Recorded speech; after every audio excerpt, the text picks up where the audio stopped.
ഈശോമിശിഹായ്ക്ക് സ്തുതിയായിരിക്കട്ടെ. വിശുദ്ധ മത്തായി അറിയിച്ച സുവിശേഷം 7-ാം അധ്യായം 13-ാം വാക്യം. വിനാശത്തിലേക്ക് നയിക്കുന്ന വാതിൽ വിസ്തൃതവും വഴി വിശാലവുമാണ്. വിശാലമായ വഴിയെ യാത്ര ചെയ്യാനായിട്ട് ആഗ്രഹിക്കുന്നവരാണ് നമ്മളല്ലേ. നമ്മളൊരു വണ്ടിയുമായിട്ട് പുറത്തേക്ക് ഇറങ്ങുമ്പോൾ പോകുന്ന വഴികൾ നമ്മൾ നേരത്തെ ഒന്ന് ചിന്തിക്കാറുണ്ട്. വഴി എങ്ങനെയുണ്ട്?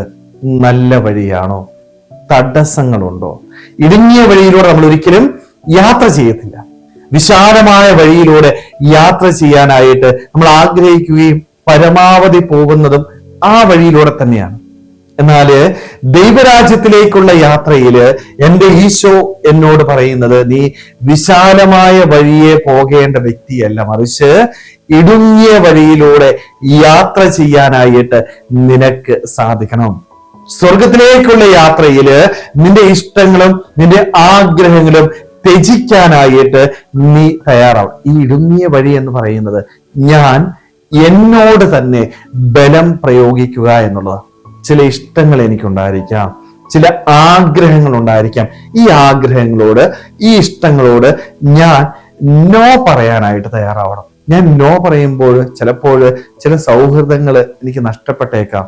ഒരുമിച്ചിരുന്ന് മദ്യപിക്കുന്ന സൗഹൃദങ്ങൾ ഉണ്ടായിരിക്കാം. അവിടെ നിന്ന് ഞാൻ നോ പറഞ്ഞ് മാറി നിൽക്കുമ്പോൾ ആ സൗഹൃദം എനിക്ക് നഷ്ടപ്പെട്ടേക്കാം. പക്ഷേ തെറ്റിലേക്ക് നയിക്കുന്ന എന്തിനോടും നോ പറഞ്ഞ് എന്നോട് തന്നെ ബലം പ്രയോഗിച്ച് മുന്നോട്ട് പോകുവാനായിട്ട് എനിക്ക് സാധിച്ചാൽ മാത്രമേ ദൈവരാജ്യം നേടിയെടുക്കാനായിട്ട് പറ്റത്തുള്ളൂ. ഒരുപക്ഷെ നമുക്കൊക്കെ ഇന്ന് ഈ ബലപ്രയോഗമില്ല. ലോകം നമ്മുടെ മുൻപില് വെച്ച് നീട്ടുന്ന എല്ലാം നേടിയെടുക്കാനായിട്ട് നമ്മൾ പരിശ്രമിക്കുന്നുണ്ട്. എല്ലാ സുഖ സൗകര്യങ്ങളും വേണം, എല്ലാ സന്തോഷവും ജീവിതത്തിൽ നേടാനായിട്ട് നമ്മൾ പരിശ്രമിക്കും. കാരണം ഈ ഭൂമിയിൽ ഒരു രാജാവിനെ പോലെ എനിക്ക് ജീവിക്കണം. അതിൽ വേണ്ടുന്ന കാര്യങ്ങൾ നമ്മൾ നേടിയെടുക്കുന്നുണ്ട്. എന്ത് തെറ്റ് ചെയ്തിട്ടും അത് നേടിയെടുക്കാനായിട്ട് നമ്മൾ പരിശ്രമിക്കുന്നുണ്ട്. ഒരു പരിധി വരെ നമ്മളത് നേടിയെടുക്കുന്നുമുണ്ട്. പക്ഷേ ദൈവരാജ്യത്തിലേക്കുള്ള യാത്രയില് ദൈവരാജ്യത്തിന് തടസ്സം നിൽക്കുന്നതിനോട് നോ പറയാനായിട്ട് എനിക്ക് സാധിക്കാതെ പോവുക. വിശാലമായ വഴിയെ പോകുമ്പോൾ ഒന്ന് ഓർക്കുക, നിന്റെ ജീവിതത്തില് നിനക്കൊരിക്കലും ദൈവരാജ്യം നേടിയെടുക്കാനായിട്ട് സാധിക്കത്തില്ല. സ്നേഹമുള്ളവരെ, അതുകൊണ്ട് നമ്മളൊക്കെ ഒന്ന് ആത്മശോധന ചെയ്ത് നമ്മുടെ യാത്ര ഏതു വഴിയാണ്?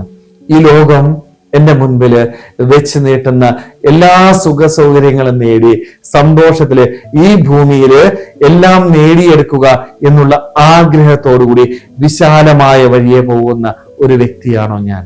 ആണെങ്കിൽ നമ്മുടെ യാത്ര അവിടെ ഒന്ന് നിർത്താം. തൊട്ടടുത്ത് ഒരു ഇടുങ്ങിയ വഴിയുണ്ട്.